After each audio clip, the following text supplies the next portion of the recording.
Hello, people. So today I'm taking you to the village. Today we are going local. No mende, no fry. Guys, our local food is gradually going into extinction. Nobody wants to eat food like this. Everybody wants Chinese fried rice, seafood boils. Hapa, what's going on? This is what our forefathers ate that made them strong and healthy. This is what made them live a very long life.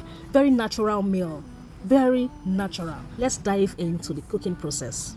In the beginning, you could see me plucking the pumpkin leaves. Oh, scratch that. That is my sister plucking the leaves. She is the one making today's food. So I am filming and I am making the voice over. Okay, so that is the pumpkin leaf, carefully plucked and set aside. Right now she is peeling the yam. You see this yam?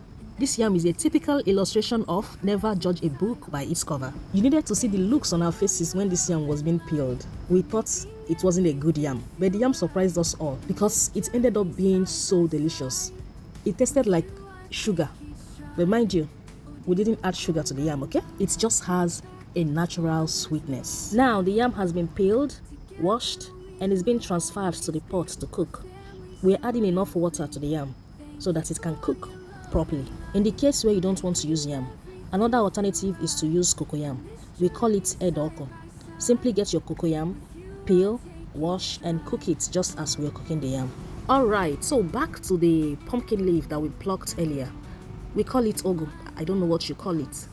So we are going to wash this thoroughly, very well. My sister added salt while washing the pumpkin leaf, but I didn't capture it. I'm sorry. So after washing your pumpkin leaf, set it aside. What you're seeing is banana leaf.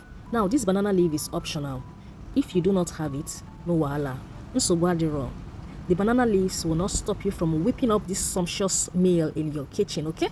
If you have the banana leaf, use the banana leaf to wrap the pumpkin leaf and put it in the boiling pot of yam. But if you don't, just add the ugu leaf directly in the boiling pot of yam. We are going to allow the pumpkin leaf to simmer for a while before we scoop it out. We are going to let it cook for about 5 minutes. And while that is cooking, we are going to get ready our other ingredients. Making everything feel right in this journey side by side. With you I take each stride, through the highs and through the lows. Your love is what always shows, in every smile, in every tear. Your presence I hold dear. That is scotch bonnet pepper. Add as much as you can tolerate. It's been washed and right now it's being pounded. Another thing we are using is crayfish. Pound it together with the pepper. And while that is pounding, let's go back to check on our pumpkin leaf. It has done well.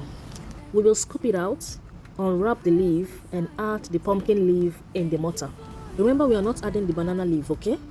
The banana leaf was just to wrap the ugu leaf before adding it in the boiling pot of yam. So right now we will discard the banana leaf because it has served its purpose. So as you can see, we are pounding the pumpkin leaf together with the pepper and the crayfish. And we are adding about 2 pieces of yam to the mortar. Now the essence of this is to thicken the sauce because we are making sauce for the boiled yam. Oh, did you see that oil? That is how your oil should look like. And that is my hand. That is me pinching into that yam. I told you that yam was very delicious and the time has come. What we are adding now is called the end of discussion. We call it ogiri. My sister showed no mercy while she was adding this ogiri. Oh my goodness. You have to be very generous while adding ogiri because this meal is never complete without it. Okay, we have added our palm oil. You have to stir everything. Stir it, keep stirring until everything comes together. And right now we are adding no seasoning cube and some salt to taste. This is lip smacking. This is yummy. Look how beautiful this sauce looks. It's so tasty. This recipe is a traditional dish from Anambra State. My mom used to make this meal for us when we were much younger. I love you, sweet mom. Keep resting. Whew, at last. Food is served. Wash your hands and let's dig in. So please don't come with a fork. Please. Okay? So if you have joined me up till this time, I want to say a very big thank you. Thank you for joining in. Thank you for watching. Please don't forget to like, don't forget to comment, and don't forget to share this video. I want to know your opinion in the comments. Are you going to be trying this? Will you try it? Be sincere. And tell me where you're watching me from so that I can give you a big shout out on my next video. Bye for now. With hearts so pure, our connection will endure. Odiukonamba loves you true.